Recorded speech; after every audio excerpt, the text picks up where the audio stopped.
Chapter 2, Meat Nest.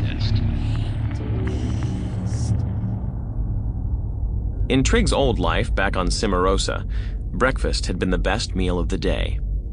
Besides being an expert trafficker in contraband, a veteran fringe dweller who cut countless deals with thieves, spies, and counterfeiters, Von Longo had always been one of the galaxy's greatest unrecognized breakfast chefs. "Eat a good meal early," Longo always told his boys. "You never know if it's going to be your last." Here on the Purge, however, breakfast was rarely edible, and sometimes actually seemed to shiver in the steady vibrations as though still alive on the plate. This morning, Trigg found himself gazing down at the pasty mass of colorless goo spooned into shaved gristle, the whole thing plastered together in sticky wads like some kind of meat nest assembled by carnivorous flying insects. He was still nudging the stuff listlessly around his tray when Kale finally raised his eyebrows and peered at him. "You sleep at all last night?" Kale asked. "A little." "You're not eating." "What, you mean this?" Trigg poked at the contents of the tray again and shuddered. "I'm not hungry," he said, and watched Kale shovel the last bite of his own breakfast into his mouth with disturbing gusto. "You think the food will be any better when we get to the detention moon?" "Little brother, I think we'll be lucky if we don't end up on the menu." Trigg gave him a bleak look. "Don't give him any ideas." "Hey, lighten up." Kale wiped his mouth on his sleeve and grinned. "Little guy like you, they'll probably just use you for an appetizer." Trigg put his fork down again with a snort, to show that he got the joke. Although he couldn't have articulated it, his big brother's easygoing bravado, so obviously inherited from their old man, made him downright envious. Kale wasn't wired for fear. It just didn't stick to him somehow. The only thing that ever really seemed to trouble him was the prospect of not getting another helping of whatever the COO 2180s behind the lunch counter had been slopping onto the inmates' trays. Out of nowhere, from the ridiculous to the sublime, Trigg found himself thinking about his father again. Their final conversation hung in his memory with stinging vividness. Just before he'd passed away in the infirmary, the old man had reached up, clutched Trigg's hand in both of his, and whispered, "Watch over your brother." Caught off guard, Trigg had just nodded and stammered out that he would, of course he would. But soon afterward he realized that his dad, in his final moments, must have been confused about which son he was talking to. There was no reason he'd ask Trigg to look after Kale. It would be like assigning the safekeeping of a wampa to a Kowakian monkey lizard. "What's wrong with you anyway?" Kale asked from across the table.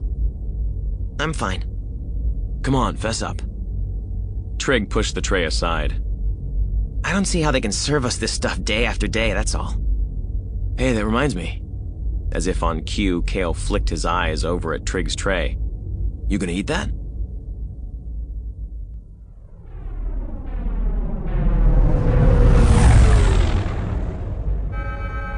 When the alarm shrilled out the end of the meal, he and Kale stood up and slipped through the mess hall along with the sea of other inmates.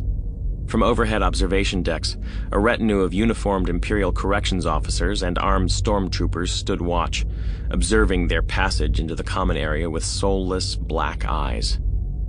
Down below, the prisoners sauntered in packs, muttering and laughing among themselves, deliberately dragging out the process as much as possible to exploit whatever small amount of leniency the guards granted them. There was a sticky, smelly closeness to their unwashed bodies, and Trigg thought of the phrase meat nest again, and felt a little nauseated. This whole place was a meat nest. Little by little, with studied casualness, he and Kale slowed down, falling farther back from the crowd. Although he didn't say a word, a subtle change had already worked its way through Kale's posture, straightening his spine and shoulders, a serene vigilance moving over his face, supplanting the old insouciant gleam. His eyes darted right and left now, never stopping anywhere for longer than a moment or two. "You ready for this?" he asked, barely moving his lips.